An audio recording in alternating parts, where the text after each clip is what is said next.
ওই তাসলিমা নাসরিন যেটা সমর্থন করে, তসলিমারে আপনারা চিনেননি? মুরব্বীরা মনে হয় চিনে না, আমার যুবক ভাইয়েরা চিনে।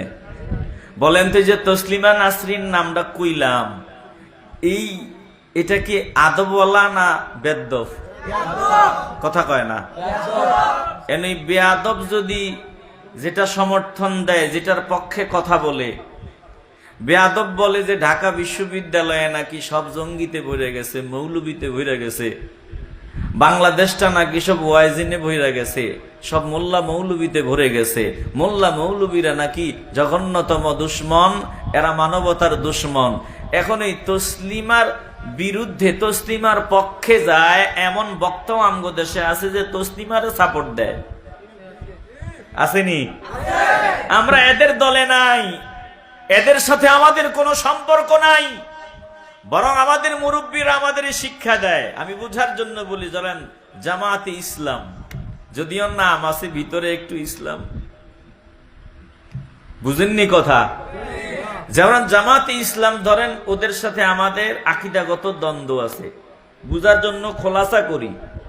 এখন এই জামাতের একজন ব্যক্তির বিরুদ্ধে তসলিমা নাসরিন বলতে গিয়া বলতেছে যে এরা মৌলবাদী, মোল্লার গোষ্ঠী, জঙ্গির গোষ্ঠী, এরা মসজিদ মাদ্রাসাতে দেশটারে ভরায় লাইছে, দেশটারে ধ্বংস করে দিছে।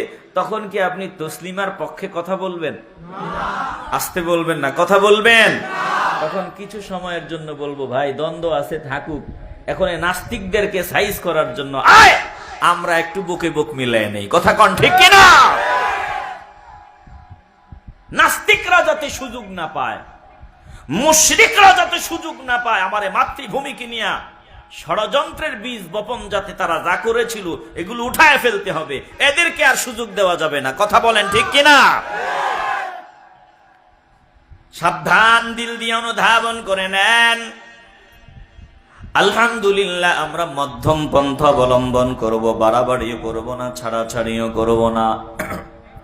আল্লাহ বলেন, হ্যাঁ এটাই হলো সঠিক পথ, এটাই হলো জান্নাতের পথ। ওয়াকসিদি ফি মাশিকা ওয়াগদুদ মিন সাওতিক ইন্না আনকারাল আসওয়াত। চলনে বলনে সব কিছুতে মধ্যমপন্থী হও। আলহামদুলিল্লাহ, দেখবেন আমগরে একদল বলে এটা গোলাপি সুন্নি, এই সুন্নি, ওই সুন্নি। কেন আমরা এক চাটিয়া ভাবে সব ভণ্ডামিকে সমর্থন দিতে পারি না, বরং ভণ্ডামির বিরুদ্ধে বলি? এজন্য যারা ভণ্ডু তারা আমগরে কয় গোলাপি সুন্নি, আবার ওই যারা অতিরঞ্জিত করে তারাও আমাদেরকে বুঝে না, বলে তোমরা বুঝার দরকার নাই, আমরা মধ্যম পন্থায় চলবো। জোরে কোন ঠিক কিনা? রাগ করতেছেন নাকি?